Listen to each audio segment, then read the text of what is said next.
pessoal, vocês estão bem, com saúde? Olha só, espero que esteja todo mundo bem.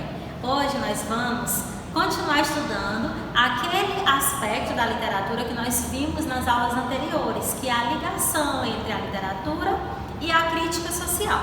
Essa aula é uma aula extra que eu estou trazendo, ou seja, esse conteúdo, esse exemplo aqui que eu estou trazendo não está diretamente no livro, tá? Mas o livro nos trouxe um outro texto do Monteiro Lobato. Então, por conta disso, eu estou trazendo mais um, que é para a gente ampliar o nosso conhecimento a respeito do Monteiro Lobato nesse cunho social, que é o que nós vamos ver agora, tá bom? Então, vamos lá. Bem, hoje nós vamos ver a respeito do conto A Negrinha, de Monteiro Lobato. Eu vou fazer uma apresentação para vocês do conto, não vou analisá-lo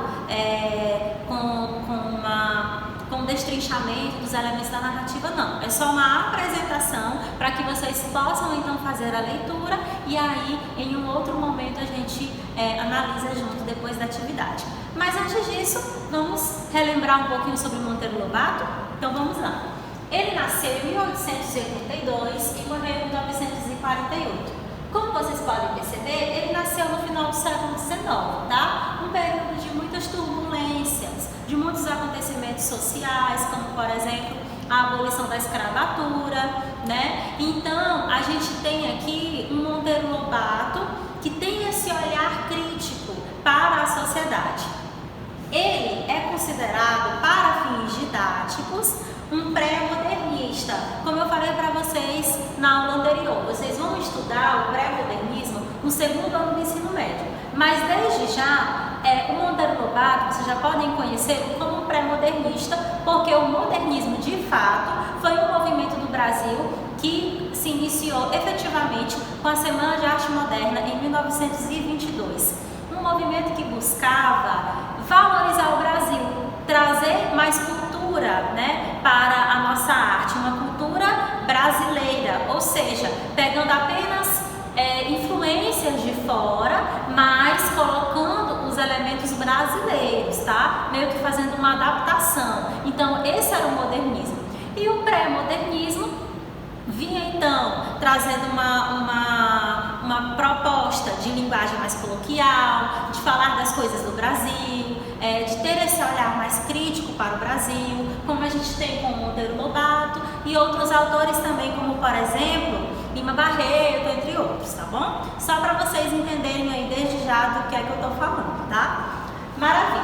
Então, Monteiro Lobato, ele escreveu muitos gêneros textuais, contos, fábulas, causos. Inclusive a gente tem um causo lá no livro de vocês que vocês fizeram a leitura. Então ele foi esse autor aí muito diversificado com esses tipos de texto. E como a gente sabe, que eu acredito que vocês devem saber muito bem, vocês devem ter lido os textos dele ou já ter visto alguma coisa a respeito dele. Ele é, digamos que, o pai da literatura infanto-juvenil, né? Porque foi ele então que criou as histórias do Sítio do Pica-Pau Amarelo, com o livro Reinações de Narizinho, entre outros, tá? Então, ele é muito conhecido por esse lado da literatura infanto-juvenil.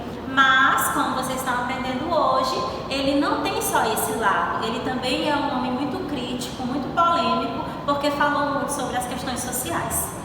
Muito bem, então, gente, a obra dele, em alguns exemplos, retrata a decadência no momento da crise do plantio de café lá em São Paulo, porque ele escreveu muito sobre São Paulo, né, sobre as terras, sobre os sítios, porque ele também tinha essas terras e ele acabava colocando isso em evidência. E aí ele nos mostra um fio, ou seja, um traço realista, justamente por esse olhar para a sociedade. E ao mesmo tempo regionalista, por falar sempre do que ele estava vendo ali, vivenciando em São Paulo, ok? E ele é um autor que faz uma quebra com alguns autores anteriores do Brasil que escreviam com uma linguagem rebuscada, uma linguagem difícil. Então, Monteiro Lobato vem trazer uma linguagem coloquial, uma linguagem mais acessível, certo? Para que as pessoas pudessem ler e então compreender com mais facilidade, beleza? Então vamos lá.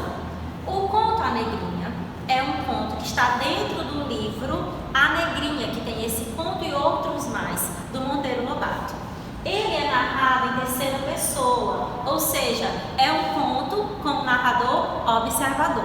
E qual é a sinopse desse conto, gente? Olha só, Negrinha é uma menina de 7 anos apenas, órfã. A mãe dela era escrava, né? Morreu.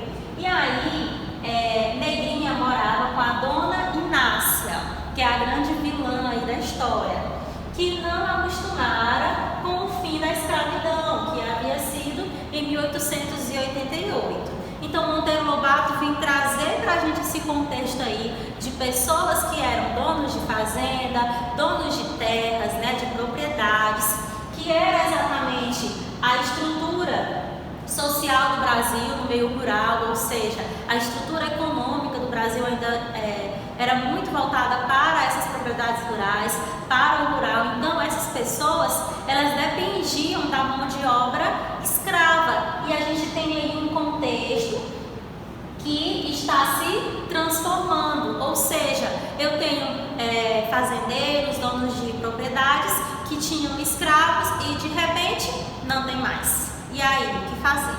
Então, essa é a sinopse. E vocês vão perceber por meio da leitura que há um conflito entre Dona Inácia e a Negrinha, com diversos acontecimentos que ocorrem, né, com as duas. E vocês vão perceber também um tom irônico e de crítica que Monteiro Lobato vem nos apresentar, fazendo justamente aquela aplicação que eu falei para vocês na aula anterior sobre a representatividade do universal, ou seja, eu tenho uma história que é passada em uma fazenda, que tem aqui essas duas, né, como principais, essas duas personagens, fazendo uma representação de vários outros ambientes em que ocorre justamente isso aqui, que é esse conflito, essa realidade de não terem ainda acostumado com o fim da escravidão, tá? Eu espero que vocês gostem da leitura, tá bom? Para que a gente depois, então, possa comentar esse conto em algum momento que a gente tiver, ou na aula gravada ou na live, tá certo? Um abraço, fiquem com Deus, até a nossa próxima aula.